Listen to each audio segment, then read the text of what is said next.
सोम सोम विभूष सुरराजराजरिपु भीम भीम प्रथुल भुज शमन शमन जित काम काम विदूर गुणगात्र गात्र पिंगळ जटाराम राम नाम नामय गरळधर धर स्थिर पुण्यधाम धाम प्रबळ बलवंत श्रुति सकसाम सामस्तुत्य शरणागो शरणागो गुरुमूर्ति पुलिकर पुराधीश्वर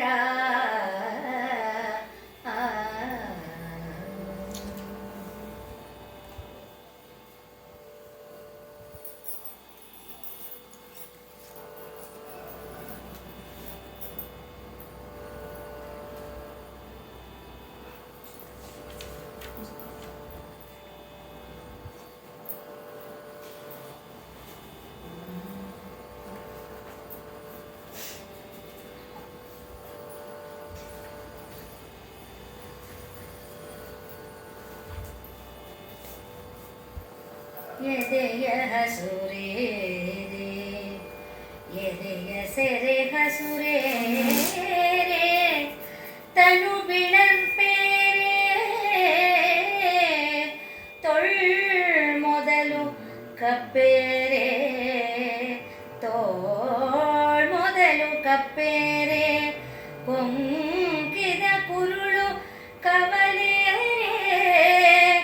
ವದನ ರಸವೋ ಸರಿಸೆ ನಸು ಮುಗಿದ ಕಣ್ಣ ಕಡೆ ಕಿರುಬೇನೆಯಂ ಸೂಚಿಸೆ ಒದವಿದು ಉಸುರಳು ಉಸುರೊಳಗಣ ಬಳಲ್ಕೆಯಂ ತೋರಿ ಒದವಿದು ಉಸುರೊಳಗಣ ಬಳಲ್ಕೆಯಂ ತೋರಿ ನುಡಿ ಮೃದುವಾಗೆ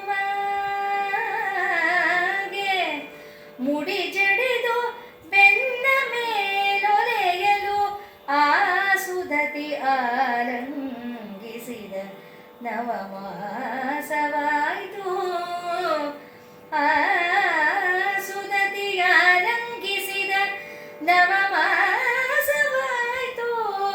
ಮೈ ವೆಚ್ಚೆ ಕೈ ಬಿಡಿದ ಪತಿಗೆ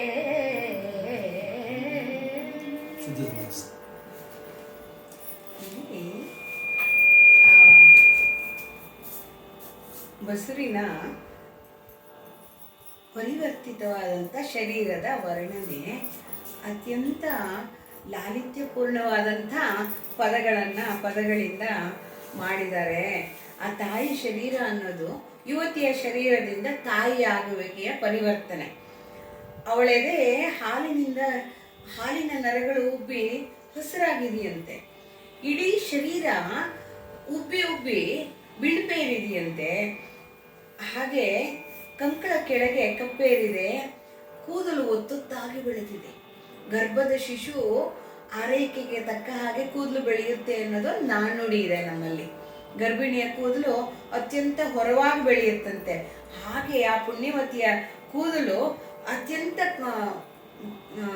ಹೊರವಾಗಿ ಬೆಳೆದು ಕವಲಾಗಿ ಹರಿತಾ ಇದೆ. ಹೇಗಿದೆ ಅಂದ್ರೆ, ಅಯ್ಯೋ ಇವಳೊಬ್ಬಳು ಮನ್ಮತಿ ಏನೋ ಅನ್ನುವಷ್ಟು ಮದನರಸ ಓದುವ ಸರಿಸೆ ಅತ್ಯಂತ ಸುಂದರವಾಗಿ ಅನ್ನಕ್ಕೆ ಮನ್ಮಥ ಅಂತಾರಷ್ಟೇ. ಅವಳೇ ಮನ್ಮಥ ಅನ್ನೋದಲ್ಲ. ಮನ್ಮಥ ಅಂದ್ರೆ ಕಾಮ ನೋಡಿದಾಗ ಅಯ್ಯೋ ಎಷ್ಟು ಚಂದ ಅನ್ನೋ ಹಾಗೆ ಇರುತ್ತಂತೆ. ಆದ್ರೆ ಬಳಲ್ಕೆ ಇದೆ. ಯಾಕೆಂದ್ರೆ ಉಸಿರಲ್ಲೊಂದು ಉಸಿರು ಬರ್ಬೇಕಾರೆ, ಪ್ರಾಣದಲ್ಲೊಂದು ಪ್ರಾಣ ಬರ್ಬೇಕಾರೆ ಆಯಾಸವಾಗತ್ತಲ್ಲ, ಆ ಬಳಲ್ಕೆ ಇದೆ. ನುಡಿಯಿದ್ರೆ ಆಯಾಸ ಆಗತ್ತೆ, ಜೋರಾಗಿ ಕಿರ್ಚ್ಕೊಳ್ಳೋ ಹಾಗಿಲ್ಲ, ಕಿರ್ಚ್ಕೊಳಕ್ ಆಗಲ್ಲ ಅವ್ರುಗಳು. ಯಾಕೆಂದ್ರೆ ಹೊಟ್ಟೆಲಿರೋ ಭಾರ ಅಯ್ಯೋ ಮೆತ್ತಗೆ ಮಾತಾಡಮ್ಮ ಅನ್ನತ್ತೆ. ಹಾಗೆ ಆಗಿದೆ ಅವಳಿಗೂ. ಜಡೆ ಹಣ್ಕೊಳಕ್ ಆಗ್ತಿಲ್ಲ, ಮುಡಿ ಕಟ್ಕೊಳಕ್ಕೆ ಎಲ್ಲ ಆಗ್ತಾನೆ ಇಲ್ಲ ಅವಳಿಗೆ. ಯಾಕೆಂದ್ರೆ ಬಸರಿನ ಭಾರ ಇದೆ. ಮಗು ಬೆಳೀತಾ ಬೆಳೀತಾ ಪೂರ್ಣಚಂದ್ರನ ಹಾಗೆ ಆಗ್ತಾ ಇದೆ. ಅವಳ ಶರೀರಕ್ಕೆ ಎಷ್ಟು ಆಲಸ್ಯ ಆಗಿದೆ ಅಂದ್ರೆ, ಬರೀ ಕೂದಲ್ನ ಹರವಿ ಬಿಟ್ಕೊಂಡಿದ್ದಾಳಂತೆ. ಬೆನ್ನ ಮೇಲೆಲ್ಲ ಹರಡ್ಕೊಂಡ್ಬಿಟ್ಟಿದ್ದಾಳೆ. ಜಡೆ ಕಟ್ಕೊಂಡು ಮಾಡಕ್ಕೆ ಆಯಾಸ ಆಗ್ತಾ ಇದೆ. ಅಂತ ಸುದತಿಯನ್ನ ಇರ್ಲಿ ಬಿಡು ಪರವಾಗಿಲ್ಲ ಅಂತ ಬೆನ್ನು ಸೌರಿರಬಹುದು ಪಾರದತ್ತರು. ಹಾಗೆ ಹೇಗೋ ಇರಮ್ಮ ಸ್ವಲ್ಪ ಇದೆಲ್ಲ ಸುಖವಾಗಿ ಆಗ್ಲಿ ಅನ್ನುವಂತ ಆತಂಕ ಆತನಿಗೂ ಇರುತ್ತೆ. ಎಷ್ಟೇ ಶಿವ ಕೊಟ್ಟದ್ದು ಕಾಣಿಕೆ ಅಂತಿದ್ರು ಆತಂಕ ಇರುತ್ತೆ. ಯಾಕೆಂದ್ರೆ ನರ ಮನುಷ್ಯರಲ್ವಾ ನಾವು. ಅವ್ರು ಯಾವಾಗ್ಲೂ ಸಮಾಧಾನ ಹೇಳ್ಕೊಂಡು ಹೆಂಡತಿಗೆ ಅವ್ರಿಗೂ ಆತಂಕ ಇರುತ್ತೆ. ಅದನ್ನ ಮರ್ಸಕ್ ಅವ್ರು ಇನ್ನೊಂದ್ 4 ಸಲ ಹೇಳೋದು, ಹೆದರ್ಕೋಬೇಡ ಸುಮ್ನಿರು, ಇವ್ರಿಗೆ ಹೆದರಿಕೆ, ಹೆದರ್ಕೋಬೇಡ ಸುಮ್ನಿರು, ಹೆದರ್ಕೋಬೇಡ ಸುಮ್ನಿರು ಅಂತ. ಫಸ್ಟ್ ನಮ್ಮ ಭಯಕ್ಕೆ ಇನ್ನೊಬ್ರು ಹುಷಾರು ಹುಷಾರು ಅನ್ನೋದು. ಇದು ಹೀಗಾಗಿದೆ ಅವರ ದಂಪತಿಗಳ ಪಾಡು. ಅಪರೂಪಕ್ಕೆ ಹುಟ್ಟಿದಂತಹ ಮಗ, ಗರ್ಭವತಿಯಾಗಿದ್ದಾಳೆ ಹೆಂಡತಿ. ಅನೇಕ ರೀತಿಯ ಆತಂಕಗಳು ಇರುತ್ತೆ, ಅದು ಸಹಜ.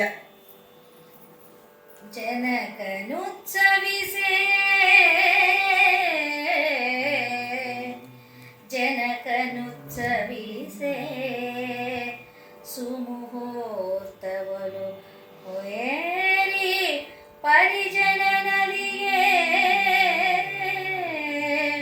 ವಸುದೆ ತಣಿಯಲು ಶಿವಾಚಾರ ಲತೆ ನೆನೆಯೊತ್ತೆ ಜೈನರೆದೆ ನಡುಗೆ ಹುಲಿಗೆರೆಯ ಸುರಹೊನ್ನೆಯ ಮಹಾಬಸರಿಯ ಜಿನನ ಹಣೆ ಚಟ ಚಟನೆ ಮಿಡಿಯೇ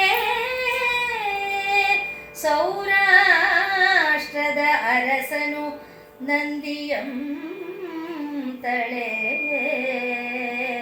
ಜಿನನ ಹಣೆ ಛಟ ಛಟನೆ ಮಿಡಿಯೇ ಸೌರಾಷ್ಟ್ರದ ಅರಸನು ನಂದಿಯಂ ತಳೆಗೆ ಪುಣ್ಯವತಿಯ ಉದರದಿಂ ಜನಿಸಿದಂ ಸುಕುಮಾರ ಶೇಖರನೋ ಅನಂಗನಲ್ಲದ ಕುಸುಮ ಕೋದಂಡನು ಪುಣ್ಯವತಿಯ ಉದರದಿಂ ಜನಿಸಿದಂ.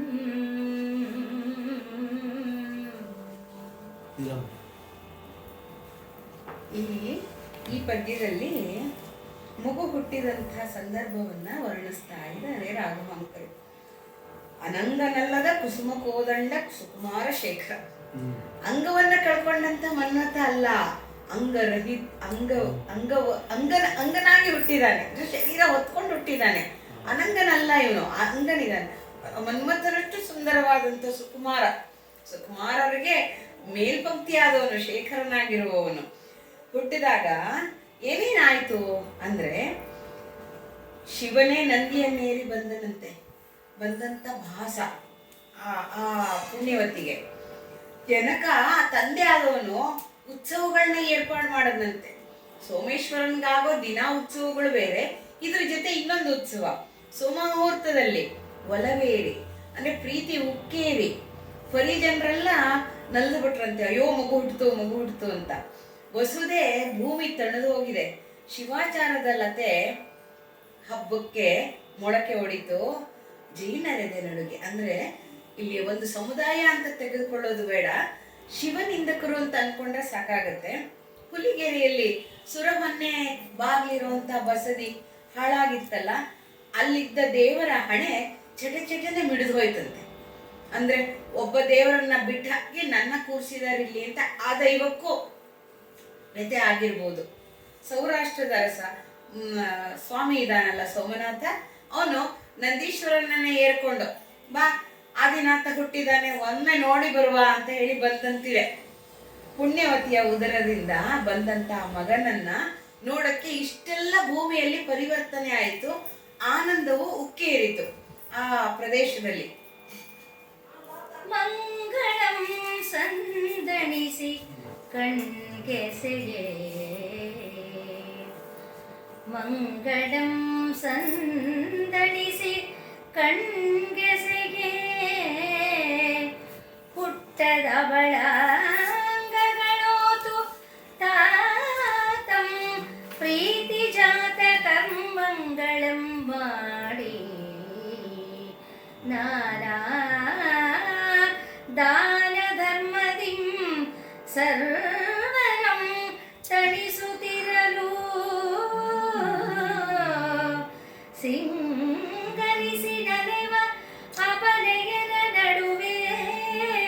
ಮಾದಿನಿ ಕಡಂಗಿ ಹಾಲೂಡಿ ಕಾಡಿಗೆ ವಚ್ಚಿ ನೋಡ್ಪೆನೆಂದಂಗವಿಸೆ ಕಣ್ದೆರೆಯದಳದೆ ಕಣ್ದೆರೆಯದೆ ಅಳದೆ ಹಾಲುಣ್ಣದಿರುತ್ತಿರ್ದನು ಆ ಸುಕುಮಾರನು.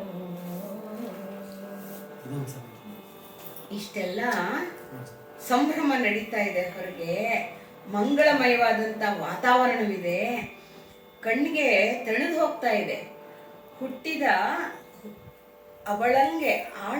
ಅವಳಂಗೆ ಓತು ಪ್ರೀತಿಯಿಂದ ಹುಟ್ಟಿದ ಆ ಪುಟ್ಟ ಅರ್ಭಕ ಅಂತಾರೆ, ಅಬಲ ಅನ್ನತಾರೆ ಅಂದ್ರೆ ಆ ತಾನೇ ಹುಟ್ಟಿದ ಎಳೆ ಶಿಶುವಿಗೆ ತಂದೆ ಪ್ರೀತಿಯಿಂದ ಜಾತಕರ್ಮಗಳನ್ನು ಮಾಡದಂತೆ.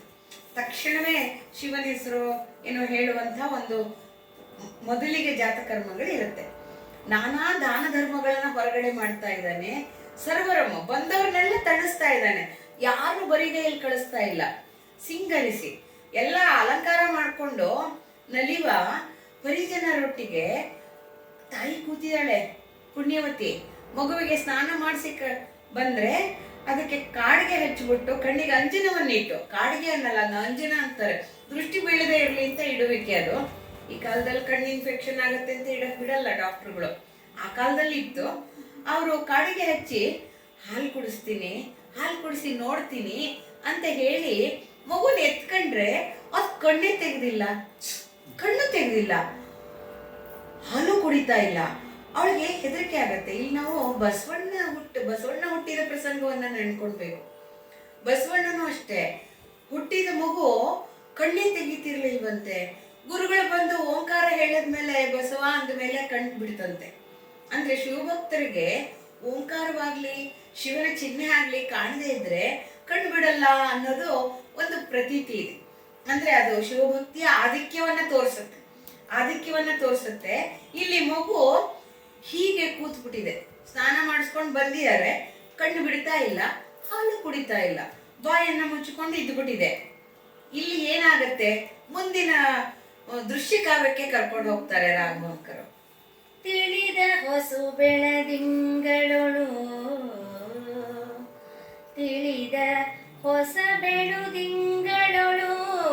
ಮೋಡವೆದ್ದಂತೆ ಬೆಳೆದ ಸುಗ್ಗಿಯ ಕೊಟಾರದೊಳು ಮಳೆ ಬಂದಂತೆ ತಳುವಿ ಪುಣ್ಯ ದೀನದಿಂದ ಕಾಲಾನುಕಾಲಕ್ಕೆ ಒಬ್ಬ ಮಗನ ಪಡೆದು ದಡವೇರಿದ ಉತ್ಸವದ ಹೆಚ್ಚುಗೆಯ ಬೀಜಮಂ ಬೆಳೆಸುವೈಸಲ್ಕೆ ದಡವೇರಿದ ಉತ್ಸವದ ಹೆಚ್ಚುಗೆಯ ಬೀಜಮಂ ಬೆಳೆಸುವೈಸಲ್ಕೆ ಇಂಥ ಆದ ನಿನ್ನ ಆವಾಗಳೆಳಸಿ ಹಾಲುಂಬನೋ ಎಂದು ಹೊತ್ತಂ ಬಯಸುತ್ತ ಇದ್ದುದು ಒಂದು ದಿವಸದ ಇರುಳು. ಆವಾಗ ನಿನ್ನಾವಾಗಳೆಳಸಿ ಹಾಲುಂಬನೋ ಎಂದು ಹೊತ್ತಂ ಬಯಸುತ್ತಿದ್ದುದೊಂದು ದಿವಸದಿರುಳು.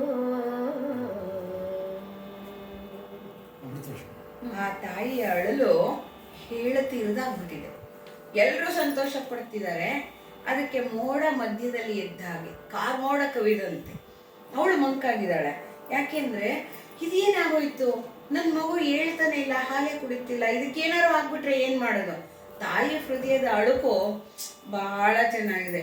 ಅವರೆಲ್ಲ ಸಂತೋಷ ಪಡ್ತಿದ್ರೆ ಇವಳಿಗೆ ಏನ್ ಮಾಡಿ ದಿಕ್ಕು ತೋಚ್ತಾ ಇಲ್ಲ.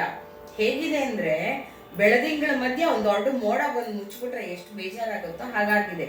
ಸುಗ್ಗಿಲಿ ಧಾನ್ಯಗಳನ್ನ ಒಟ್ಟು ಹಾಕಿರ್ತಾರಲ್ಲ, ಆ ಕೊಠಾರಕ್ಕೆ ಮಳೆ ಬಂದುಬಿಟ್ರೆ ಧಾನ್ಯಗಳೆಲ್ಲ ಮುಗ್ಗೋಗುತ್ತೆ, ಮೊಳಕೆ ಬಂದ್ಬಿಡುತ್ತೆ, ಅಂದ್ರೆ ಎಲ್ಲ ಹಾಳಾಗುತ್ತೆ. ಅಂದ್ರೆ 9 ನವಮಾಸ ಪಟ್ಟಂತ ಸಂಭ್ರಮ, ಆಗ ಪಟ್ಟಂತ ಕಷ್ಟಗಳು, ಆಗ ಪಟ್ಟಂತ ಎಚ್ಚರಿಕೆಗಳು, ಆಗ ತೆಗೆದುಕೊಂಡಂತ ಮಗುವಿಗೆ ಒಳ್ಳೇದಾಗ್ಲಿ ಅಂತ ತಗೊಂಡು ಸೇವಿಸುವಂತ ಆಹಾರ ವಿಹಾರಗಳು ಎಲ್ಲವೂ ಮಗು ಒಂದು ಅಳದೆ ಇದ್ದಿದ್ದಕ್ಕೆ, ಕಣ್ಣು ಬಿಡದೆ ಇದ್ದಿದ್ದಕ್ಕೆ ಅವಳಿಗೆ ಮಂಕು ಕೌದಂಗಾಗ್ತಿದೆ. ಎಲ್ಲವೂ ವೇಷ್ಟ. ಏನೋ ಪುಣ್ಯದಿಂದ ನನ್ಗೊಂದು ಮಗ ಹುಟ್ಟಿದ್ರೆ ಉತ್ಸವದ ಹೆಚ್ಚಿಗೆ ಇವನೇ ಬೀಜ, ಅದಕ್ಕೆ ಅಂದ್ರೆ ಅಂಕುರ, ಇವನೇ ಹೇತು ಕಾರಣ, ಅಂದ್ರೆ ಮೂಲ ಕಾರಣವಾದಂತ ಈ ಮಗು.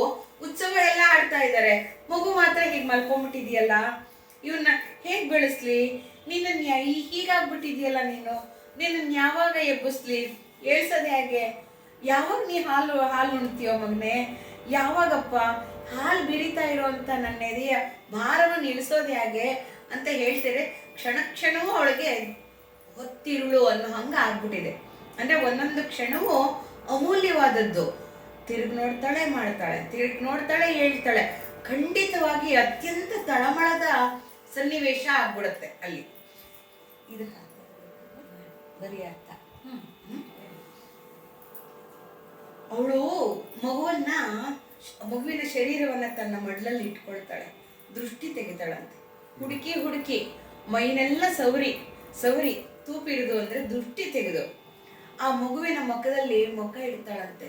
ಅಯ್ಯೋ, ಹೆತ್ತಿದ್ದೀನಿ ಕಂದ ನಿನ್ನೊಂದ್ಸಲಿ ನನ್ನ ಮುಖಕ್ಕೆ ಮುಖ ಇಟ್ಟು ನಾನು ಹತ್ಕೋಬೇಕಪ್ಪ, ಬಾಯಿ ಬಿಟ್ಟು ಸುಯ್ದು ಅಯ್ಯೋ ಅಂತ ಬಾಯಿಂದಾನೆ ಉಸಿರಾಡ್ತೀಯಾಳಂತವಳು. ಮೆಲ್ಲಗೆ ಅದನ್ನ ಹೊಟ್ಟೆಗೆ ಅಪ್ಕೋತಾಳೆ. ದಣಿವು ವೈದಿಸದೆ ಆಯಾಸವೇ ಆಗಲ್ಲ ಅವಳಿಗೆ. ಹೆತ್ತ ಆಯಾಸವೂ ಮರೆತು ಬಿಟ್ಟಿದ್ದಾಳೆ. ದಣಿವು ತೋರ್ತಾ ಇಲ್ಲ. ಮರುಗು ಹೋಗಿ ಸಿಡಿಬಿಡಿಗೊಳ್ತಾ ಇದ್ದಾಳೆ. ಅಯ್ಯೋ, ಹಿಂಗಾಗೋಯ್ತಂತು, ಯಾಕೆ ಹಿಂಗ್ ಮಾಡಿದೆ, ಯಾಕೆ ಹಿಂಗ್ ಮಲಗಿದ್ಯಾ ಮಗನೆ ಅಂತ ಹೇಳಿ ಕಂಬನಿಗಳು ಉರುಳ್ತಾ ಇದೆಯಂತೆ ಕಣ್ಣಿಂದ ಪಾಪ ಇಡೀ. ಆದ್ರೆ ಪರಿವರ್ತಿತ ಶರೀರದ ಏನ್ ಕತೆ ಆಗೋಣ? ಹಾಲುಕ್ಕಿ ಅವಳ ಸ್ತನ್ಯಗಳು ಬಿಗಿದ್ ಹೋಗ್ತಾ ಇದೆಯಂತೆ. ಬಿಗಿದ್ ಹೋಗ್ತಾ ಇರುವಾಗ ಏನ್ ಮಾಡ್ಲಿ ನಾನು? ಅಯ್ಯೋ, ಈ ನೋವು ತಡಿಯಕ್ಕಾಗಲ್ಲ. 10 ಮಕ್ಕಳು ಹೇಳ್ಬೋದು, ಹಾಲಿನ ಕಷ್ಟ ತಾಳಕ್ಕಾಗಲ್ಲ ಅನ್ನೋ ಮಾತನ್ನ ಹಿಂದೆಲ್ಲ ಹೇಳೋರು ಪಾಪ. ಆ ತರ ತೊಂದರೆ ಆಗ್ಬಿಟ್ಟಿದೆ ಪಾಪ ತಾಯಿ ಶರೀರಕ್ಕೆ. ಮಗು ಮಾತ್ರ ಕಣ್ಣು ತೆರೆದ್ರೆ ಸಾಕು, ಅವನೊಂಚೂರು ಹಾಲು ಕುಡಿದ್ರೆ ಸಾಕು, ದೇವ್ರೆ ಕೈಗೆ ಬಂದ್ರೆ ಸಾಕು ಫಲ. ಇಷ್ಟು ಚಂದದ ಮಗನ್ನ ಕೊಟ್ಟಿದ್ಯಾ, ಮನ್ಮಥನೋಪಾದಿಯಲ್ಲಿ ಇದೆ, ಇಷ್ಟು ಸುಂದರವಾಗಿದೆ ಮಗು, ಯಾಕೆ ಕಣ್ ತೆಗಿತಾ ಇಲ್ಲ, ಯಾಕೆ ಹಾಲು ಕುಡಿತಾ ಇಲ್ಲ, ಯಾಕೆ ಅಳ್ತಾ ಇಲ್ಲ, ಬಾಯಿ ಬಿಡ್ತಾ ಇಲ್ಲ ಅಂತ ಹಂಬಲಿಸ್ಕೊಳ್ತಾ ಇದೆ ಆ ಜೀವ.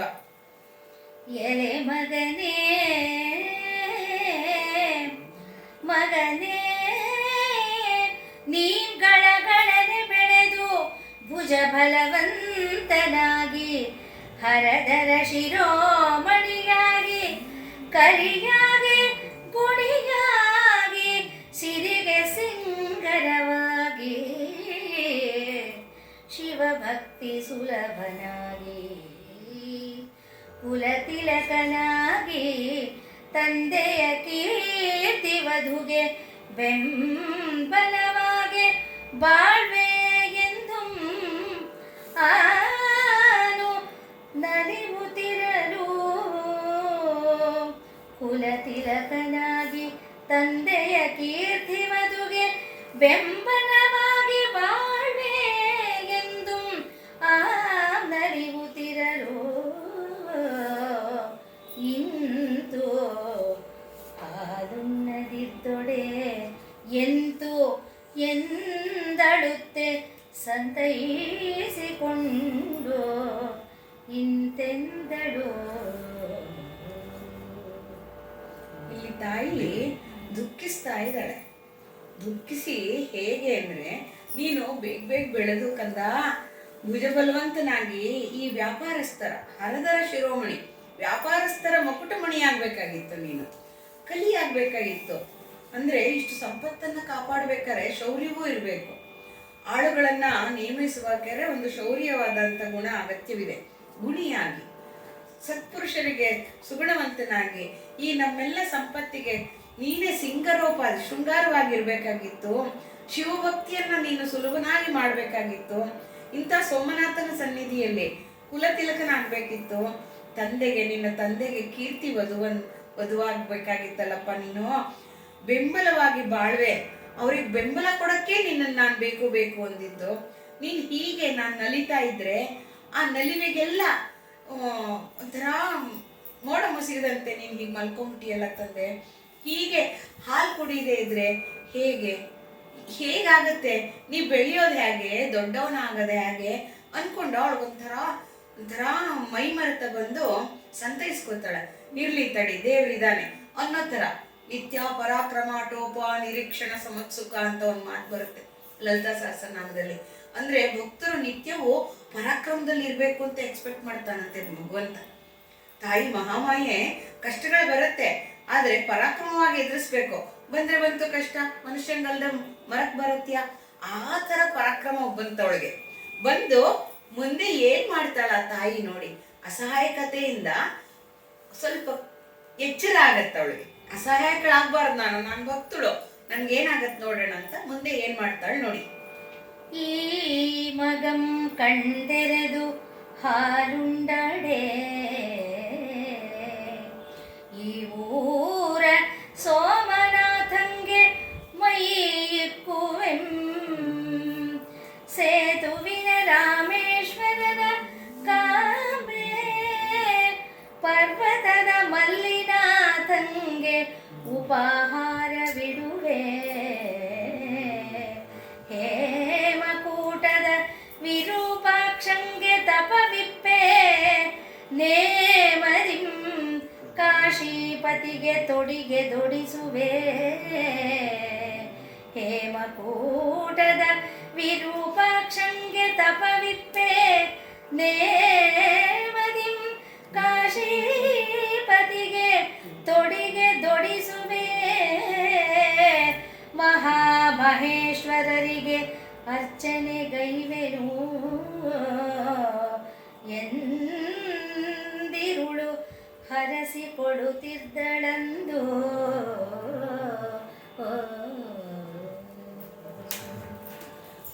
ಆ ಒಂದು ದೈವದ ಮೇಲೆ ಭರವಸೆ ಹೇಗೆ ಇಡಬೇಕು ಅನ್ನೋದಕ್ಕೆ ಈ ಪದ್ಯ ನಮಗೆ ಧೈರ್ಯವನ್ನು ಕೊಡತ್ತೆ. ಈ ಮಗು ಕಣ್ತೆರೆದು ಹಾಲು ಕುಡಿದ್ರೆ, ಈ ನಮ್ಮೂರ ಸೋಮನಾಥ ಇದಾರಲ್ಲ, ಸೋಮನಾಥನ್ಗೆ ತನುಮನ ಧನವಾಗಿ ಹೆಜ್ಜೆ ನಮಸ್ಕಾರ ಹಾಕೋದು, ಉರುಳು ಸೇವೆ ಮಾಡೋದು, ಈ ತರದ್ದೆಲ್ಲ ಮೈ ಇಕ್ಕುವೆ ಅಂದ್ರೆ ಅಷ್ಟು ಅಷ್ಟು ದೇವ್ರ ಮುಂದೆ ಸೇವೆ ಮಾಡ್ತೀನಿ ಅಂದ್ರೆ ತನುವಿನಿಂದ ಮನದಿಂದ. ರಾಮೇಶ್ವರ ಇದಾನಲ್ಲ, ಸೇತು ಬಂಧದ ಹತ್ರ ಇದಾನಲ್ಲ, ರಾಮ ಮಾಡಿದ ಸೇತುವೆ ಹತ್ರ ಇರೋ ರಾಮೇಶ್ವರನ್ನ ಕರ್ಕೊಂಡು ಹೋಗ್ತೀನಿ ಮಗುನ ತೋರ್ಸಕ್ಕೆ. ಹಾಗೆ ಶ್ರೀಶೈಲದ ಮಲ್ಲಿಕಾರ್ಜುನನ್ಗೆ ನೈವೇದ್ಯ ಮಾಡಿಸ್ತೀನಿ. ಶ್ರೀಮಂತಿಕೆ ಇದೆ, ಎಲ್ಲವನ್ನು ಮಾಡುವ ಹಾಗಿದೆ. ಹರಕೆ ಹೊತ್ತುವಾಗ ನಾವು ಮಾಡಕ್ಕಾಗ್ಬೇಕಾ ನೋಡ್ಕೊಂಡಿದ್ದಾಳೆ ಅವಳು. ಹೇಮಕೂಟದ ವಿರೂಪಾಕ್ಷ ಸ್ವಾಮಿಗೆ, ಹಂಪೆಯ ವಿರೂಪಾಕ್ಷನಿಗೆ ತಪ ಮಾಡ್ತೀನಿ, ಜಪ ಮಾಡ್ತೀನಿ ನಾನು ನೇಮದಿಂದ ನಿಷ್ಠೆಯಿಂದ. ಕಾಶಿ ವಿಶ್ವನಾಥನಿಗೆ ತೊಡಿಗೆ ಆಭರಣಗಳನ್ನ ಕೊಡಿಸ್ತೀನಿ ನಾನು, ಅವನಿಗೆ ಧೋತ್ರ ವಲ್ಲಿಗಳನ್ನ ಕೊಡಿಸ್ತೀನಿ, ಉತ್ತರೀಯವನ್ನ ಕೊಡಿಸ್ತೀನಿ ಸ್ವಾಮಿ. ಆ ಮಹಾಮಹೇಶ್ವರರಿಗೆ ನಿತ್ಯಾರ್ಚನೆ ಮಾಡಿಸ್ತೀನಿ ನಾನು, ಗೈವೇನು ಇದೆಲ್ಲ ಮಾಡ್ತೀನಿ ತಂದೆ ಅಂತ ಹೇಳಿ ಹರಕೆ ಹೊತ್ಕೊಂಡು ತನ್ನ ಪ್ರಾಣ ಜ್ಯೋತಿಯನ್ನ ನಿಲ್ಲಿಸ್ಕೊತಾ ಇದ್ದಾಳೆ. ದೇವ್ರು ಏನ್ ಮಾಡ್ತಾನೆ ನೋಡೋಣ ಅಂತ ಹೇಳಿ. ಹೇಮಕೂಟ ಅಂತ ಇಲ್ಲ, ಕಾರಣ ಏನಿಲ್ಲ. ಹಂಪೆಯ ಕಲ್ಲುಗಳು ಸೂರ್ಯೋದಯಕ್ಕೆ ಚಿನ್ನದ ಉಪಾಧಿಯಲ್ಲಿ ಹೊಳೆಯುತ್ತಂತೆ. ಹೇಮಕೂಟ ಇತ್ತು. ಅಲ್ಲ, ಅಸಹಾಯಕ ಸ್ಥಿತಿಲಿ ದೈವವೇ ಬೇಕು ಅಂದಾಗ ಮನುಷ್ಯ ಯತ್ನ ನಡೆಯಲ್ವಲ್ಲ, ಅದಕ್ಕೆ ದೈವ ಬೇಕು. ಈ ಕಾಲಕ್ಕೂ ಬೇಕು, ಆ ಕಾಲಕ್ಕೂ ಬೇಕು. ಕಷ್ಟ ಬಂದಾಗ ವೆಂಕಟರಮಣ.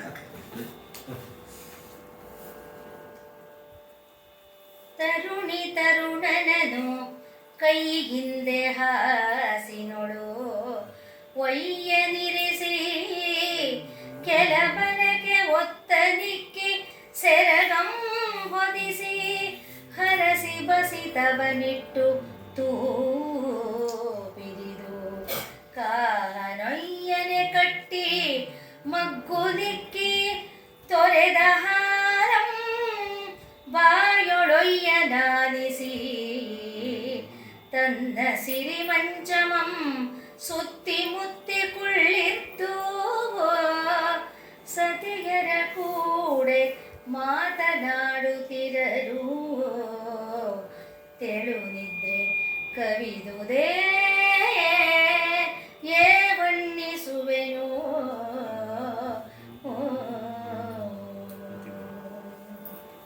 ಅಸಹಾಯಕತೆಯಿಂದ ಭಕ್ತರು ಸೋತಾಗ ದೈವದ ಕಾರ್ಯ ಶುರುವಾಗುತ್ತಂತೆ. ಆ ರೀತಿಯಲ್ಲಿ ಈ ತಾಯಿ ಏನ್ ಮಾಡಿದಾಳೆ, ತನ್ನ ಮಗನನ್ನ, ಆ ಮುದ್ದು ಮಗುವನ್ನ ಹಾಸಿಗೆ ದಿಂಬಿನ ಮೇಲೆ ಇರಿಸಿ ತನ್ನ ಎದೆಗೆ ಅಪ್ಕೋತಾ ಇದ್ದಾಳೆ. ಆ ಕಡೆ ಈ ಕಡೆ ಬೀಳದ ಹಾಗೆ ಒತ್ತುಗಳನ್ನು ಇಡಿಸಿದಾಳೆ. ಯಾಕೆಂದ್ರೆ ಸುಸ್ತಾಗಿದೆ ಅವಳಿಗೆ, ಹೆತ್ತ ಆಯಾಸ ಆಗಿದೆ. ಆ ಶಿವನ ಭಸಿತವನ್ನ ಇಡ್ತಾ ಇದ್ದಾಳೆ. ತಾನು ಇಡ್ಬೇಕಾದ್ರೆ ಎಲ್ಲಾರು ಮಗು ಉರುಳ್ಕೊಂಡ್ಬಿಟ್ರೆ ಅನ್ನೋ ಭಯ ಪಾಪ ಅವಳಿಗೆ. ಸೆರಗ್ ಹೊದಿಸ್ಕೊಂಡು ಹಾಲು ಚಿಮ್ತಿದ್ದಂತ ತನ್ನ ಎದೆಯನ್ನ ಮಗುವಿನ ಬಾಯೊಳಗೆ ಬಲವಂತದಿಂದ ಇಟ್ಟಿದ್ದಾಳೆ. ಹೇಗಾರು ಮಗು ಹಾಲು ಕುಡಿದು ಬಿಡ್ಲಿ ಅನ್ನೋ ಆಸೆ ಪಾಪ. ಸುತ್ತ ಕುಳಿತಿದ್ದ ಸಖಿಯ ಪರಿಜನರನ್ನೇ ಹಾಗೆ ಮಾತಾಡ್ಕೊಂಡು ಆಯಾಸಕ್ಕೆ ಮಂಪ್ರು ಕವಿದಿದೆ. ನಿದ್ದೆ ಬರೋ ಹಾಗೆ ಆಗ್ತಾ ಇದೆ, ಬರ್ತಾ ಇಲ್ಲ. ಹಾಗೆ ನಿದ್ದೆ ಬಂದ್ಬಿಡ್ತು. ನಿದ್ದೆ ಬಂದು ಬಂದು ಬಂದು ಹಾಗೆ ಹೊರಕೋತಾಳೆ. ತೆಳು ನಿದ್ರೆ ಅಂತಾನೆ ಕವಿ. ಅಂದ್ರೆ ಎಚ್ಚರವಲ್ಲ, ನಿದ್ರೆ ಅಲ್ಲ, ಆ ಸ್ಥಿತಿ. ಆ ಸ್ಥಿತಿ ತೆಳು ನಿದ್ರೆ ಅಂತ. ಅಂದ್ರೆ ಸ್ವಪ್ನಾವಸ್ಥೆಗಿನ್ನ ಮುಂಚಿನ ಸ್ಥಿತಿ. ಸ್ವಪ್ನಾವಸ್ಥೆಯಲ್ಲಾದ್ರೂ ನಮ್ಮ ಮನಸ್ಸು ಬುದ್ಧಿ ನಿದ್ದೆ ಮಾಡುತ್ತೆ. ಆದ್ರೆ ಈ ಮಂಪುರಲ್ಲಿ ಬುದ್ಧಿ ಕೂಡ ಎಚ್ಚರವಾಗಿರುತ್ತೆ, ಮನಸ್ಸು ಎಚ್ಚರವಾಗಿರುತ್ತೆ. ಇಂಥ ಸ್ಥಿತಿ ಮುಂದಿನ ಪದ್ಯದಲ್ಲಿ ಅದರ ಮುಂದಿನ ಭಾಗವನ್ನ ವರ್ಣಿಸ್ತಾರೆ ಕವಿ. ಬಹಳ ಚೆನ್ನಾಗಿದೆ. ಒಡಲು ಜಂಪಿಸಿ ಶಿರಂಬಾರೈಸಿ ನೆನಹಳಿದು ನುಡಿವ ನುಡಿಗಳು ಮೆಲ್ಲವಾಗಿ ತೊದಳಿಸಿ ಹುಬ್ಬು ಜಡಿ ಜಡಿದು ಕಣ್ಗಳು ಅರೆ ಮುಗಿದು ಉಸುರವ ಹಿಂದೆ ನಸು ಮೊರಗು ಬೆರೆಸಿ ಸೂಸಿ ತೊಡೆ ತೋಳ್ ಭುಜಂಗಳು ಒಮ್ಮೊಮ್ಮೆ ಮಿಡುಕಾಡಲ್ಕೆದೆಡೆ ಇಂದ್ರಿಯ ವ್ಯಾಪ್ತಿ ಮನದೊಳಡಗಲು ತೋಳ್ ತೊಡೆ ಭುಜಂಗಳು ಒಮ್ಮೊಮ್ಮೆ ಮಿಡುಕಾಡಲ್ಕೆ ಎಡೆ ಇಂದ್ರಿಯ ವ್ಯಾಪ್ತಿ ಮನದೊಳಡಗಲು ಮನವನೆಡೆಗೊಂಡ ನಿದ್ರೆಯೊಳು ಕನಸು ಕಂಡೆದ್ದು ಹೇಳ್ದಳು ನೆರೆದ ಸಖಿಯರೊಡನೆ ಹೇಳ್ದಳು. ಈ ನಿದ್ರೆಯ ಜೊಂಪನ ಎಷ್ಟು ಚೆನ್ನಾಗಿ ಲಾಲಿತ್ಯವಾಗಿ ರಾಘವಾಂಕರು ಚಿತ್ರಿಸಿದ್ದಾರೆ ಅಂದ್ರೆ ಪದಗಳು ಸೋಲದೇ ಇಲ್ವೇನೋ ಅನ್ಸುತ್ತೆ. ಪದಗಳು ಸೋತು ಅನ್ನೋದು ಇಲ್ವೇ ಇಲ್ಲ. ಆ ಭಾವ ಉಕ್ಕಿ ಹರಿದಿದೆ. ಅವಳ ಇಡೀ ಶರೀರ ಆಲಸ್ಯ, ದುಃಖ ಎಲ್ಲದರಿಂದ ಭಾರವಾಗ್ಬಿಟ್ಟಿದೆ.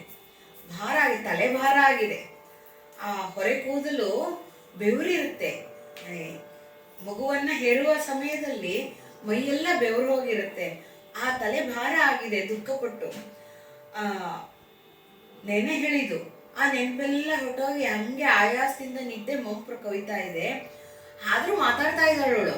ಯಾಕೆಂದ್ರೆ ದುಃಖ, ಅಯ್ಯೋ ಮಗು, ಅಯ್ಯೋ ನನ್ನ ಮಗುಗೆ ಯಾಕೆ ಹೀಗಾಯ್ತು, ಇದನ್ನೇ ಮಾತಾಡ್ತಾ ಇದ್ದಾಳೆ. ಆ ನುರಿಗಳು ಮೆಲ್ಲಗೆ ತೊದಲಾಗಿ ಆಗ್ತಾ ಇದೆ. ಹುಬ್ಬುಗಳು ಕಣ್ಮೇಲೆ ಭಾರವಾಗಿ ಕಣ್ಣೆವೆಯನ್ನ ಮುಚ್ಚಿಸ್ತಾ ಇದೆ. ಬಾಯಿ ಏನಾಗಿದೆ ಸ್ವಲ್ಪ ತೆಕ್ಕೊಂಡಿದ್ದಾಳೆ ಮಾತಾಡ್ಬೇಕು ಅಂತ. ಆ ಜೊಂಪಲ್ಲಿ ದುಂಬಿ ಜಿಂಕಾರದ ಹಾಗೆ ಮೆಲ್ಲಗೆ ಗೊರಕೆ ತರ ಉಸಿರು ಭಾರವಾಗಿ ಬರ್ತಾ ಇದೆ. ಆ ತೊಡೆ ಮೇಲೆ ಮಗುನ್ ಮಲಗಿಸ್ಕೊಂಡಿದ್ದಾಳಲ್ಲ ತೋಳು ತೊಡೆಗಳಲ್ಲಿ, ಅದು ಅಂತ ನಿದ್ರೆಯಲ್ಲೂ ಆಯಾಸದಲ್ಲೂ ಮಿಡುಕತ್ತಂತೆ. ಮಗು ಇದೆ ಇಲ್ಲಿ ಏನೋ ಅರಿವಿದೆ. ಆ ಇಂದ್ರಿಯ ವ್ಯಾಪ್ತಿ ಆ ಮಗುವಿನ ಬಗ್ಗೆ ಇರೋ ಮೋಹವನ್ನ ಅವಳು ಪೂರ್ತಿ ನಿದ್ದೆ ಮಾಡಕ್ ಬಿಡ್ತಾ ಇಲ್ಲ. ಮನದಳು ಏನಾಗುತ್ತೆ, ಮೆಲ್ಲಿಗೆ ಮನಸ್ಸು ಶಾಂತವಾಗ್ತಾ ಇದೆ ಅಷ್ಟೆ. ಅಸಹಾಯಕತೆಯಿಂದ ಕೊರಗಿ ಆವೇಶ ಪಡ್ತಾ ಇತ್ತಲ್ಲ, ಆ ಮನಸ್ಸು ಒಂದ್ ಸ್ವಲ್ಪ ತೆಪ್ಪಗಾಗಿದೆ. ಆ ಮನವನ್ನ ಎಡೆಗೊಂಡ ಅಂದ್ರೆ ಮನಸ್ಸು ಕಾಣ್ತಾ ಇರೋ ನಿದ್ದೆ, ಮನಸ್ಸು ಬುದ್ಧಿಗಳು ಕಾಣ್ತಾ ಇರುವಂತ ನಿದ್ದೆಯಲ್ಲಿ ಒಂದ್ ಕನಸು ಕಾಣ್ತಾಳವಳು. ಆ ಕನಸನ್ನ ಎದ್ದು ಬಿಟ್ಟು ಹೇಳ್ತಾಳೆ. ಅಂದ್ರೆ ಬುದ್ಧಿ ಮನಸ್ಸು ಜಾಗೃತವಾಗಿದ್ದಾಗ ಕಂಡಂತ ಕನಸು. ಮಂಪರಲ್ಲಿ ಕಂಡಂತ ಕನಸು, ಸುಷುಪ್ತಾವಸ್ಥೆಯಲ್ಲಿ ಕಂಡಂತ ಕನ್ಸಲ್ಲ. ಅದನ್ನ ಈ ನೆರೆದ ಸಖಿ ಜನರಿಗೆ ಹೇಳ್ತಾ ಇದ್ದಾಳೆ. ಅನವರತವು ಎಮ್ಮವರೆಗೆ ಆರೈಸಬಹ ತಪೋಧನರ ತೆರದಿಂದ ಓರ್ವ ಗುರುದೇವನೈ ತಂದು ವನಿತೆಗೆ ತನಗೆ ನಮ್ಮನುಜದೆಂದೆನುತಿರ ಇವನು ಆದಿಗಣನಾಥನು ನಿನಗೋತು ಬಂದನು ಈತಂಗೆ ಶಿವಲಿಂಗ ದರ್ಶನವನೊದಗಿಸಿ ಪ್ರಸಾದದ ಬೆಣ್ಣೆಗೊಡು ನಿನಗೋತು ಬಂದ ನೀತಂಗೆ ಶಿವಲಿಂಗ ದರ್ಶನವನೊದಗಿಸಿ ಪ್ರಸಾದದ ಬೆಣ್ಣೆಗೊಡು ನಿನ್ನ ನೆನೆದರಿಗೆ ಅರಿಕೆಯಹುದು ನಿನ್ನ ನೆನೆದ ಅರಿಕೆಯಹುದು ಎಂದು ಹರಸಿ ಭಸಿತವ ನಿಡುವುದಂ ಕಂಡೆ ನಾನೆಂದಳೋ.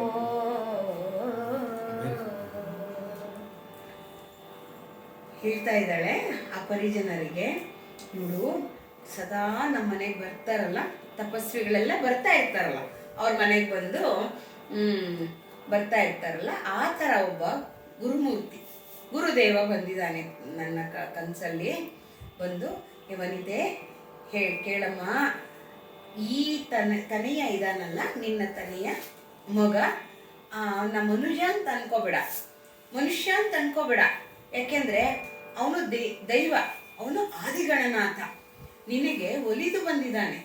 ಶಿವ ಒಲಿದು ಇತ್ತ ಕಾಣಿಕೆ ಇದು, ಒಲಿದಿತ್ತ ದೈವನೇ ಇದು.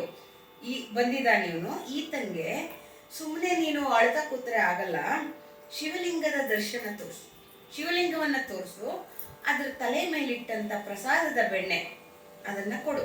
ಬಹುಶಃ ಭಜೆ ಬೆಣ್ಣೆ ಅಂತ ಇಡ್ತಾರಲ್ಲ 10 ದಿನ, ಅದು ಈ ಕಾರಣಕ್ಕೆ ಬಂತೋ ಏನೋ ಗೊತ್ತಿಲ್ಲ. ಭಜೆ ಬೆಣ್ಣೆ ತೆಗೆದು ಚೂರು ನೆಕ್ಕಿಸ್ತಾರೆ ಮಗುವಿಗೆ. ಅದು ಈ ಪ್ರಸಂಗದಲ್ಲಿ ಅದು ಎದ್ದು ಕಾಣಿಸ್ತಾ ಇದೆ, ಅದು ನೆನಪು ಬರ್ತಾ ಇದೆ ನನಗೆ. ನಿನ್ನ ಮನದಿಚ್ಛೆ ಏನಿದೆ, ನೆನದ ಅರಿಕೆ, ಇದು ನಡೆಯುತ್ತೆ. ಹರಿಸ್ಬಿಟ್ಟು ಭಸಿತವನ್ನಿಡುವುದ ಕಂಡೆ. ಆ ಮುನಿಯೇ ಭಸಿತವನ್ನಿಟ್ಟಿದ್ದಾನೆ, ಭಸ್ಮವನ್ನಿಟ್ಟಿದ್ದಾನೆ. ಅಂದ್ರೆ ಎಷ್ಟು ಶಿವಭಸ್ಮಕ್ಕೆ ಬೆಲೆ ಇದೆ ಅಂದ್ರೆ ಅಷ್ಟು ಬೆಲೆ ಇದೆ. ಆ ಭಸಿತ ಇದು ವೈರಾಗ್ಯದ ಸಂಕೇತವಾಗಿದೆ, ವೈರಾಗ್ಯ ನಿಧಿಯ ಸಂಕೇತ, ಶಿವನ ಸಂಕೇತ, ರುದ್ರಲೀಲೆಯ ಸಂಕೇತವಾಗಿದೆ. ಇದನ್ನ ಆ ತಾಯಿ ಕಾಣ್ತಾ ಇದ್ದಾಳೆ ತನ್ನ ನಿದ್ರೆಯಲ್ಲಿ.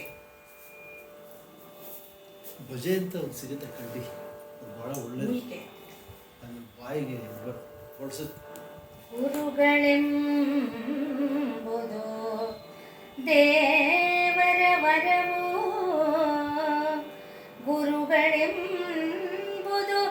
ದೇವರ ವರವು ಎಂದವರ ಗಣೇಶ್ವರನು ಈತನ ಪೆಸರನಿಟ್ಟು ಲಿಂಗವ ತೋರಿ ಪರಮ ಪ್ರಸಾದಮಂ ಬಾಯ್ವೆಣ್ಣೆಯಿಕ್ಕೆ ಕಣ್ದೆರೆದತ್ತು ಹಾಲುಂಡಪಂ ಕರುಣಿಸಿದ ಬಸಿದವು ಐಶ್ವರ್ಯವು ಇಂತಿವನು ಅಧಿಕತರನಾಗಿ ಬಾಳನು.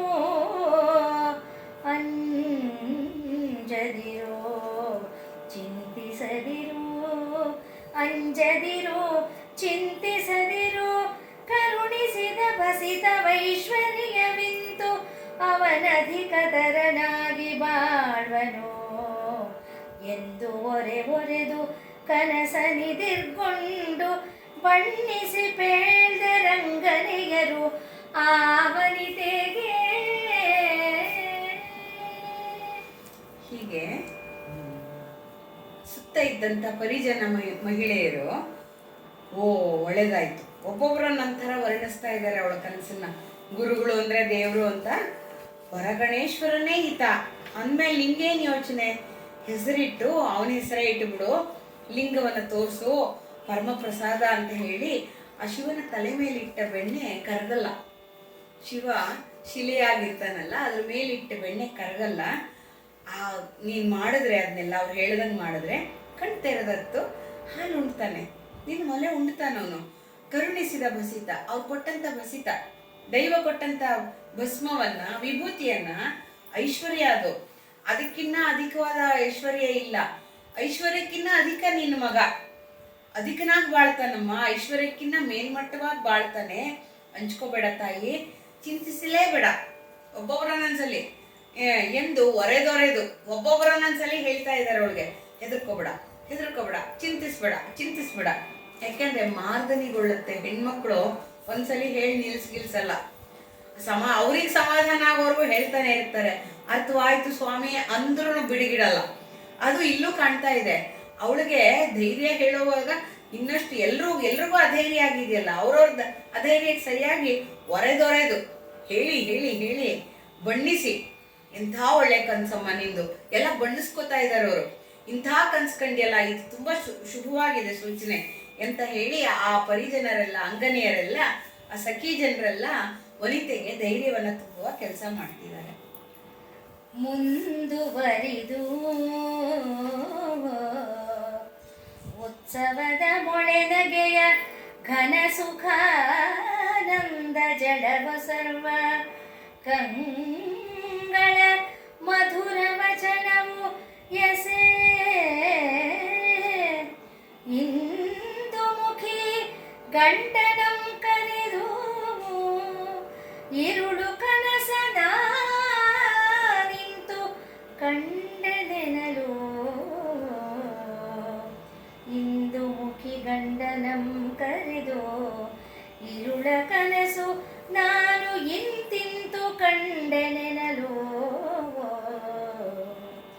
ಇಂದು ಕಂಡೆರೆದು ಹಾಲುಂಡಡೆ ಇಂತಿಗಳವರಿಂದ ಪೆಸರಿಡುವೆನು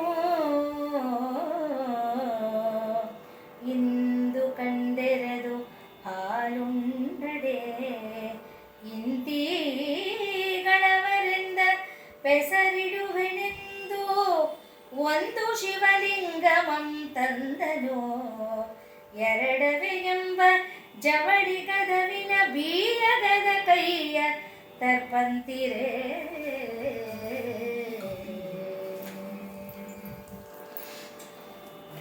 ಇಲ್ಲಿ ಹೊರಗೆ ಉತ್ಸವಗಳು ನಡೀತಾ ಇದೆ. ಅವಳು ಮೆಲ್ಲಗೆ ಬಾಣಂತಿ ನಿಧಾನದಲ್ಲಿ ಹೊರಗೆ ಬಂದು ಅಲ್ಲಿ ಉತ್ಸವದ ಘನಸುಖದ ಆನಂದ ಭಾಷೆಗಳನ್ನ ಆತ ಭಾರದತ್ತರು ಅವರ ಕಣ್ಣಲ್ಲಿ ನೀರು ಬರ್ತಾ ಇದೆ. ಇಲ್ಲಿ ಇವಳಿಗೆ ದುಃಖದಿಂದ ಕಣ್ಣಲ್ಲಿ ನೀರು ಒಸರ್ತಾ ಇದೆ. ಆದ್ರೆ ಈಗೊಂದು ಪರಿಹಾರ ಸಿಕ್ಕಿದೆಯಲ್ಲ ಅಂತ ಹೇಳಿ ಮೆಲ್ಲಗೆ, ಹೆತ್ತ ಆಯಾಸದಲ್ಲೂ ಕಿರ್ಚ್ಕೊಳಕ್ಕಾಗಲ್ಲ ಹೆಣ್ಮಕ್ಳಿಗೆ, ಅವರು ಮೆಲ್ಲಗೆ ಮಧುರವಾಗಿ ಒಂದು ನಿಮಿಷ ಬನ್ನಿ ಇಲ್ಲಿ ಅಂತ ಕರೆದು ಇಂದು ಮುಖಿ ಕರೆದ್ಲು ಗಂಡನ್ನ, ಬನ್ನಿ ಒಂದು ನಿಮಿಷ ಬನ್ನಿ ಅಂತ. ಯಾಕೆಂದ್ರೆ ಬರ್ಬೇಕಲ್ಲ, ಉತ್ಸವದಲ್ಲಿ ಇದಾರೆ ಅವರು. ನೋಡಿ ಇಂತಿಂತು ಕನಸು ಕಂಡೆ, ಈ ತರ ಕನಸು ಕಂಡೆ ಅಂತ ಹೇಳಿದಾಗ ಇಂದು ಕಣ್ತೆರೆದು ಅವನ್ನ ಹಾಲು ಕುಡಿದು ಬಿಟ್ರೆ ಮಲೆ ಉಂಡಡಿ ಇಂತೀ ಕಳೆವರಿಂದ ಅವ್ರು ಹೇಳಿದ್ರಲ್ಲ, ಆ ಸ್ವಾಮಿಗಳು ಹೇಳಿದ್ರಲ್ಲ, ಆ ಹೆಸರಿಡುವೆ. ಒಂದು ಶಿವಲಿಂಗಂ ಅಂತಂದನು, ಎರಡು ಎವೆಗಳೆಂಬ ಅಂದ್ರೆ ಕಣ್ಣಿನ ಎವೆಗಳು ಮುಚ್ಚಿದಾಗ ಎರಡು ಎವೆಗಳ ಜವಳಿ ಕದವಿನ ಸಂಪತ್ತಿನ ಕೀಲಿಕೈಯಂತೆ ಒಂದು ಲಿಂಗ ತಂದು ಎರಡು ಮಗುವಿನ ಮುಚ್ಚಿದ ಕಣ್ಗಳ ಸಂಪತ್ತಿನ ಜವಳಿ ಇಟ್ಟಿದ್ದಂಥ ಕದ ಅದು. ಅಂದ್ರೆ ಕಣ್ ತೆರೆದ್ರೆ ಬೆಳಕು ಬರುತ್ತೆ. ಅದು ಬೀಗದ ಕೈ ಇದ್ದಂಗಿದೆಯಂತ ಶಿವಲಿಂಗ ಕಣ್ಣು ಮುಚ್ಚಿದ ಕಣ್ಣನ್ನ ತೆಗೆಯುವಂತ ಬೀಗದ ಕೈ, ಆ ಸಂಪತ್ತನ್ನ ತೆಗೆಯುವಂತ ಬೀಗದ ಕೈ ಅಂತ ತರ್ತಾ ಇರುವ ಹಾಗೆ ಶಿವಲಿಂಗವನ್ನ ಬೇಗ ತಗೊಂಡು ಬರ್ತಾ ಇದ್ದಾರೆ ಪಾರದತ್ತರು. ದಿನಪನಂ ಕಾಣುತ್ತೆ ಕಮಲವು ಅರಳುವರು ಲಿಂಗವನು ಕಾಣುತ್ತೆ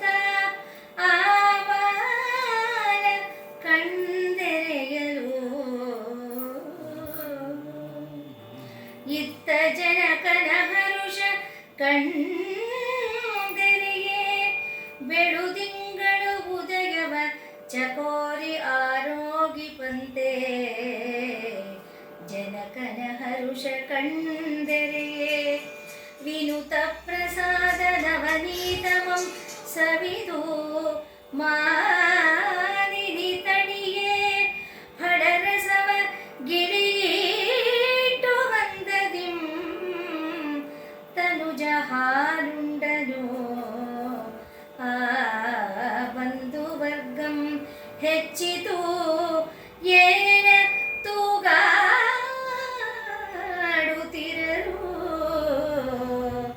ಬಂಧುವರ್ಗಂ ಆ ಬಂಧುವರ್ಗಂ ಹೆಚ್ಚಿತು.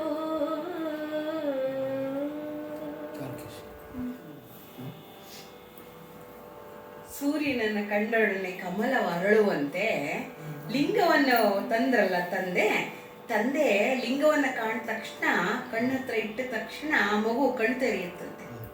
ಕಣ್ ತೆರೆದ ತಕ್ಷಣ ತಂದೆಗೆ ಎಷ್ಟು ಹರ್ಷ ಆಗ್ಬಿಡ್ತು.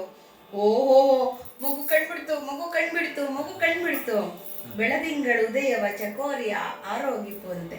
ಚಕೋರ ಪಕ್ಷಿಗಳು ಬೆಳದಿಂಗಳನ್ನ ಕುಡಿಯುತ್ತೆ, ಆಸ್ವಾದನೆ ಮಾಡುತ್ತೆ ಅಂತ ನಮ್ಮ ಕವಿ ಕಾವ್ಯ ಸಮಯಗಳು ಹೇಳತ್ವೆ.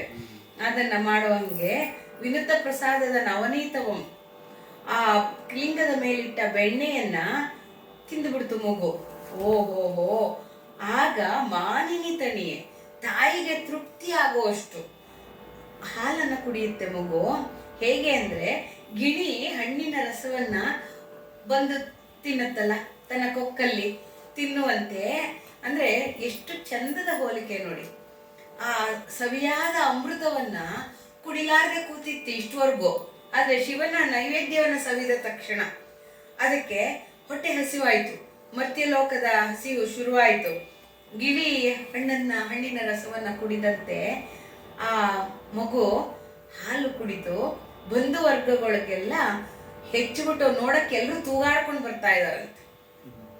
ಏನ್ ಮಾಡ್ತಿದೆ ಮಗು ಇಷ್ಟೊತ್ತು ಕಣ್ ತೆರೆದಿಲ್ಲ, ಗುಸು ಗುಸು ಪಿಸು ಗುಸು ಹೆದರಿಕೆ ಎಲ್ರಿಗೂನು.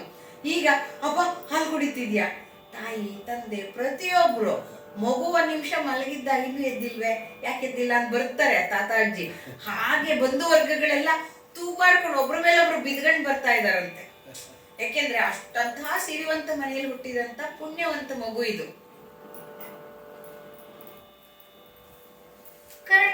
ಕನಸುದಿಟವಾದುದು ಇನ್ನನು ಮಾನವಾವುದು ಎಂದೆನುತ ಅಂದು ನಾಮಕರಣೋತ್ಸವ ಉದ್ಯೋಗ ಸಂಜನಿತ ಸಂಭ್ರಮರಾಗಿ ಸೋಮನಾಥಂ ಬೆಸಸಿದ ಆದಿಗಣನಾಥನೆಂದು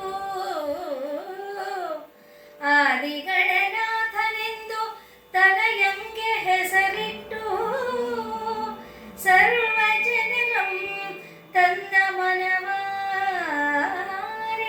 ತಣಿಪಿ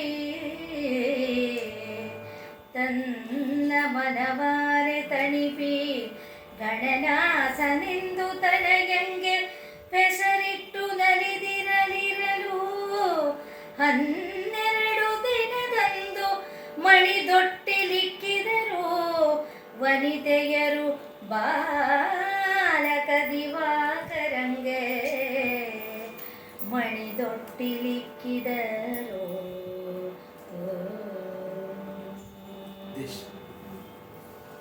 ಕನಸು ನಿಜವಾದ ಮೇಲೆ ದಿನ ಕ್ಷಣ ಆಗ್ಬಿಡುತ್ತೆ, ಅನುಮಾನವೇ ಇಲ್ಲ.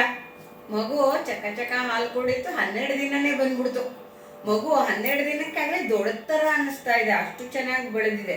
ನಾಮಕರಣೋತ್ಸವ 12ನೇ ದಿನ ಮಂಗಳ ಸ್ನಾನ ಆದ್ಮೇಲೆ 12ನೇ ದಿನಕ್ಕೆ ಸಂಜನಿತ ಸಂಭ್ರಮರಾಗಿ ಓಹೋ ಅದೇ ಒಂದು ಉದ್ಯೋಗ. ನಾಮಕರಣ ಮಾಡಕ್ಕೆ ಅಣಿ ಮಾಡ್ಕೊಳ್ಳೋದೇ ಒಂದು ಉದ್ಯೋಗ.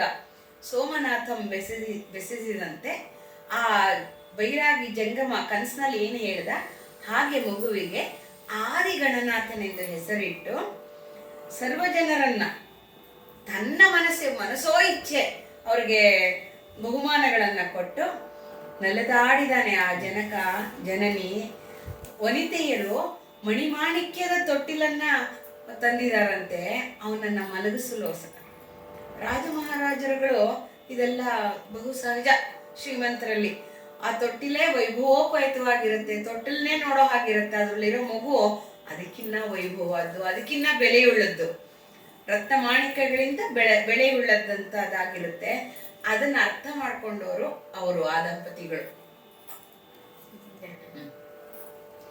ಬಾಗಿದ ಗೆಳೆಲತೆಯುಳು ಒಂದೊಂದು ಮಿಡಿಗಾಯ್ ಬಿಡಿದ ಹೂಗೊಂಚಲಂ ಜಿನುಗು ಬಳಿ ಬೆರಸಿ ತಂಗಾಡಿ ತೂಗುವಂತೆ ಆಭರಣಂ ತೊಟ್ಟಿಲೊಳು ಪಟ್ಟಿರಿಸಿ ವನಿತೆಯರು ತೂಗಿ ಬಳಿಕ ಜೋಗುಳಂ ಪಾಡಿ ಆಡಿಸುವ ನೊರೆವಾಲೆರೆವಾ ಜೋಗುಳಂ ಪಾಡಿ ಆಡಿಸುವ ನೊರೆವಾಲೆರೆವಾ ಸಾಗಿಸುವ ಸಂತೈಸುವ ಎತ್ತಿಕೊಂಬ ಎಲ್ಲ ನಿಯೋಗ ಕಾಂತೆಯರ ಕೈಯೊಳು ಬೆಳೆದನು ಬೆಳೆದು ಒಲಿದು ಶಿಶುವಾದ ಅಯ್ಯನ ಆದಯ್ಯನು ನಿಯೋಗ ಕಾಂತೆಯರ ಕೈಯೊಳು ಬೆಳೆದನು ಆದಯ್ಯನು.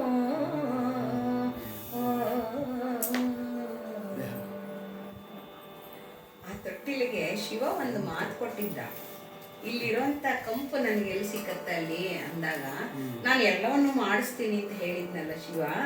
ಆ ರೀತಿಯಲ್ಲಿ ಬಾಗಿದ ಎಳೆಲತೆಯಲ್ಲಿ ಅರಳಿದ ಹೂ ಸಮೇತ ಒಂದೊಂದು ಕಾಯು ಇದ್ರೂ ಪರವಾಗಿಲ್ಲ ಅಂತ ಆ ಹೂಗಂಚಲನ್ನ ತಂದು ಲೋಲ ಕಾಡಂಗೆ ತೂಗಾಡ್ಸಕ್ ಇಟ್ಟಿದಾರಂತೆ ಆ ತೊಟ್ಟಿಲಿಗೆ. ಅದ್ರಲ್ಲಿ ತಂಗಾಳಿ ಆ ಘಮವನ್ನ ಅವನ ಮೇಲೆ ಹರಡ್ತಾ ಇದೆಯಂತೆ. ಯಾವ್ದು ಕೈಲಾಸದಲ್ಲಿ ನಂಗೆ ಅಲ್ಲಿ ಸಿಗಲ್ಲ ಭೂಮಿಲಿ ಎಂದಿದ್ನೋ ಅದೆಲ್ಲ ಮಾಡ್ಕೊಡ್ತೀನಿ ಎಂದಿದ್ದ ಶಿವ.